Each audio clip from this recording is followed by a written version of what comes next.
नमस्कार, स्वागत है आप सभी का कैनवस क्लिक में, जहां हम बात करते हैं कला संस्कृति से जुड़े उन गूढ़ रहस्यों के बारे में जिनके बारे में सुना जरूर है लेकिन जाना कभी नहीं है। आज इसी सीरीज में हम बात करेंगे एक और संगम के बारे में। ये संगम नदियों का नहीं है, ये संगम है भगवान का। आखिर क्यों कुछ खास भगवानों को एक साथ पूजने का चलन है? क्यों माँ लक्ष्मी, माँ सरस्वती और भगवान श्री गणेश की पूजा होती है? इन सभी सवालों के बारे में बात करेंगे और बिना देरी किए शुरू करते हैं हमारा आज का एपिसोड। नदियों से जो शुरू हुआ था, फिर हम संगम पर आए इस बात में, और हम लोगों ने अब जाना कि 5 तत्व वो क्या होते हैं, एक्चुअल में उनका क्या मतलब है। जो हम अपने आप को बोलते हैं हम 5 तत्वों से बने, वो 5 तत्व क्या हैं, कैसे बने, इसको भी जाना। एक और चीज हम लोग बहुत ही अपने डे टू डे लाइफ में देखते हैं, वो देखते हैं एक और संगम जिसमें हम भगवानों का संगम देख रहे हैं।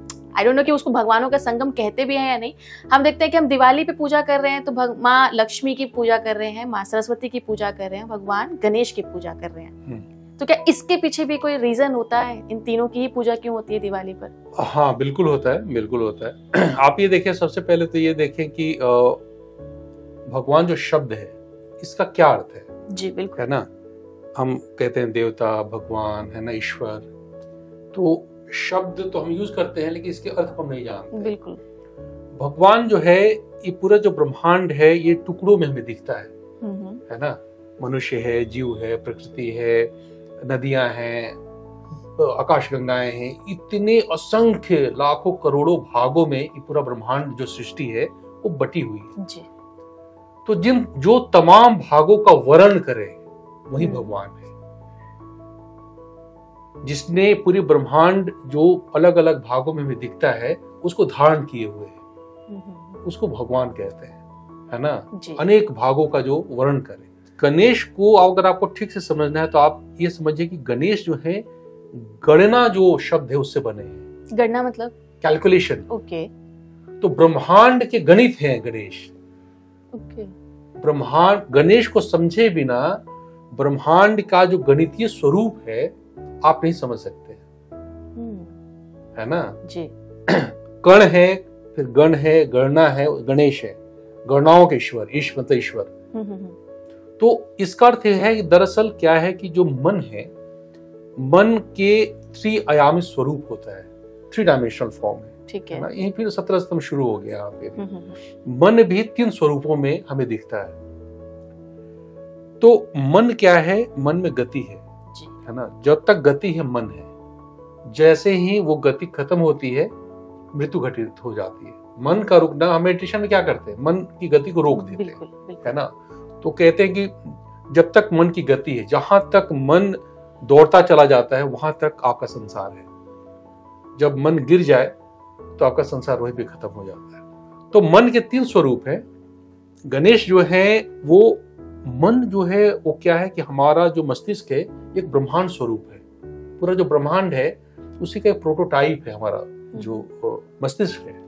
इसमें करोड़ों अरबों न्यूरॉन्स है, छोटे छोटे कण हैं जो प्रकाशित है, जिससे प्रकाश निकलता है। तो जो कण है वही गणेश है।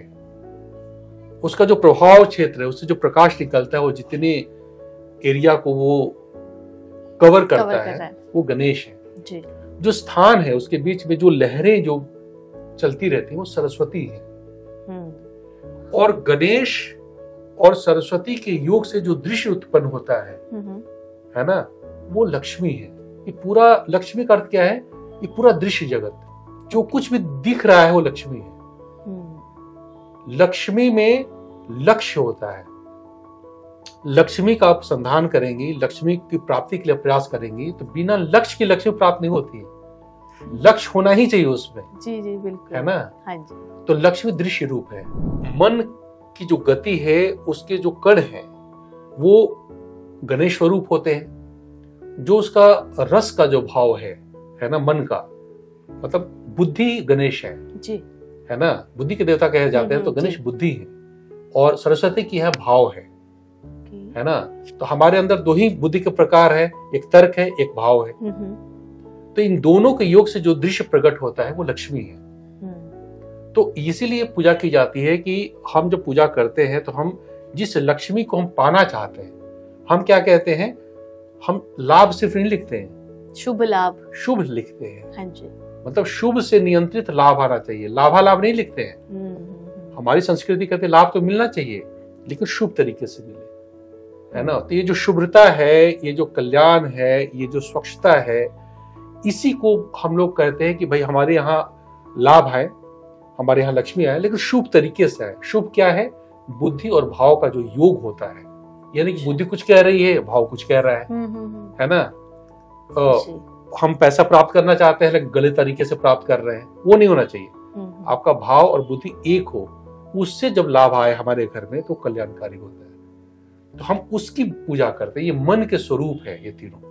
यानी कि जब भी पूजा हो तो इन तीनों की सिर्फ पूजा ना हो, लेकिन इसका जो आपने मतलब समझाया कि आपका मन, आपका भाव और आपका जो दृश्य है उसमें जो एक कनेक्शन बिठाने के लिए ये रिप्रेजेंट करते हैं ये तीनों। तो देखा दर्शकों, हमारी प्रकृति काफी हद तक हमारे शरीर में मौजूद है, जिससे हमारा शरीर निर्मित हुआ है, उन 5 तत्वों की प्रकृति पर निर्भर करता है। और ये 5 तत्व जिनके बारे में आज तक हमने सुना था, उसके आखिर क्या वजह है, इन 5 तत्वों की जो सीक्वेंस के बारे में हमने जाना, मुझे जरूर उम्मीद है कि आपके लिए भी ये नया ज्ञान होगा।